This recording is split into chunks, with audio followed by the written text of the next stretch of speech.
Welcome to today's Explainer. I am absolutely thrilled you're joining us.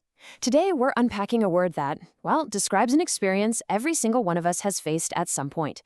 It's got a fascinating history, a very specific structure, and a surprising amount of versatility in the English language. We're going to break down the word obstruct. My goal here is to give you a crystal clear understanding of this word, how it works, and how you can confidently weave it right into your own everyday vocabulary. So, get comfortable and let's jump right in. Okay, let's dive into this. To clog or block. Have you ever been just, going about your day trying to get something done, or maybe trying to get somewhere and you just hit a massive wall? Have you ever felt completely blocked in your daily life? That intensely frustrating sensation of being stopped dead in your tracks. That is exactly what we're talking about today. To clog or block. That is the absolute core fundamental meaning of our featured word. We're not talking about a subtle little hindrance here. It is a physical or metaphorical barrier that stands squarely in your way. Before we explore the depths of what this word means, let's master how to actually say it with total confidence. The word has two very distinct syllables. Step 1 is ob. Step 2 is struct. We're going to sound it out phonetically together. It sounds just like this. Obstruct. I want you to literally pause what you're doing for a second and say it out loud with me. Ready? Obstruct. Obstruct. You hear that? Feel the crispness of that second syllable. Perfect. Now, what's really interesting about this is the hidden history inside the word itself. When we peel back the layers, we find the Latin root struct, which literally means to build. Think of words like, structure or construct. They're all about creating and building something up. But wait a minute, we just established that obstruct means to stop or block. So how on earth does a word about building relate to stopping progress? Well, it's actually a brilliant paradox. When you obstruct something, you're essentially building a barrier against it. You're constructing a block. Actually, understanding that struct means to build suddenly gives the word so much more weight, doesn't it? Let's look at the formal definition. Obstruct is a transitive verb. For those of us brushing up on our grammar, a transitive verb is just an action word that needs a direct object to receive that action. You can't just obstruct out into the void, right? You have to obstruct something. Now, the secondary definition is to interrupt, delay, or hinder the passage or progress of. And that's a great secondary layer for sure, but for our purposes today, and for the most common everyday usage you're going to encounter, I really want you to anchor your memory to definition number 1, to clog or block. That is the essential, everyday meaning we're really focusing on. Let's make that abstract definition completely unforgettable. Boulders obstructed the path. I want you to paint a vivid mental picture of this scenario right now.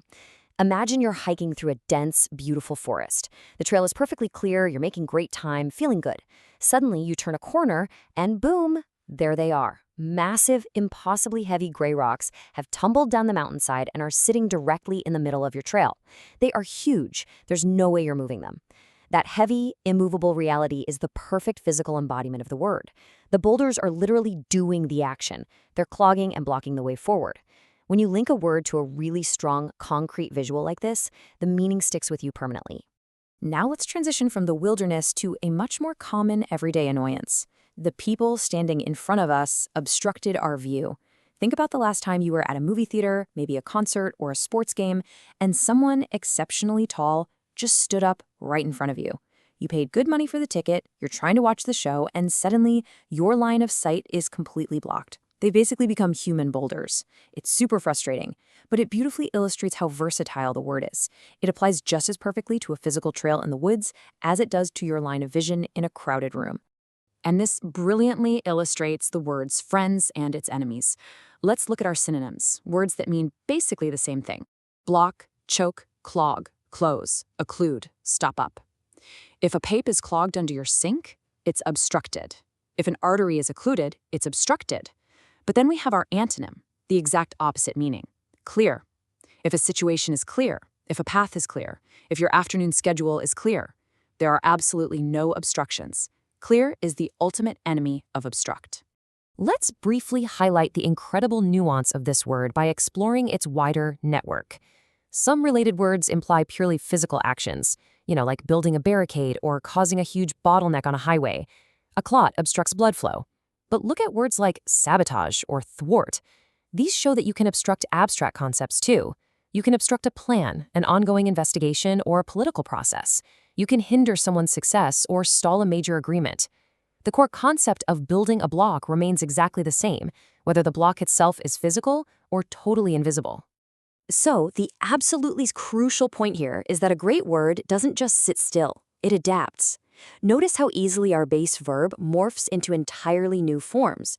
We have obstructed and obstructive acting as adjectives to describe things. You can behave obstructively, which is an adverb. We even have noun forms.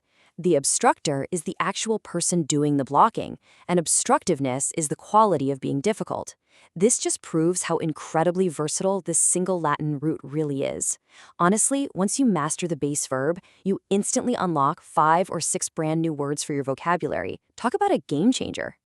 Okay, let's lock in everything we've learned today to ensure maximum retention. Here is your rapid-fire, high-energy recap of the most crucial takeaways. The word is obstruct. The core meaning? To clog or block. If you need just one synonym to keep in your back pocket, remember block. And the absolute opposite, the antonym you definitely need to know, is clear. Boom. That is the essential DNA of the word, right there. Now, I never want you to just passively absorb information. I want you to actively use it out in the world. So here is my ultimate interactive challenge for you today. Can you write a sentence using obstruct as a verb, plus one synonym and one antonym today? Think of an action or a scenario in your own life that perfectly matches the meaning of the word. Actually, write it down. Putting what you've learned into immediate practice is, without a doubt, the absolute best way to cement it in your brain forever. As we wrap up this explainer, I want to leave you with a thought that ties everything back to that fascinating Latin root we talked about, struct, meaning to build. Because ultimately, language is all about how we interact with the world around us. So I leave you with this provocative question to ponder. What will you choose to build today, and what will you choose to obstruct? Thank you so much for learning with us today. I highly encourage you to keep exploring the incredible architecture of your vocabulary. Have a great one.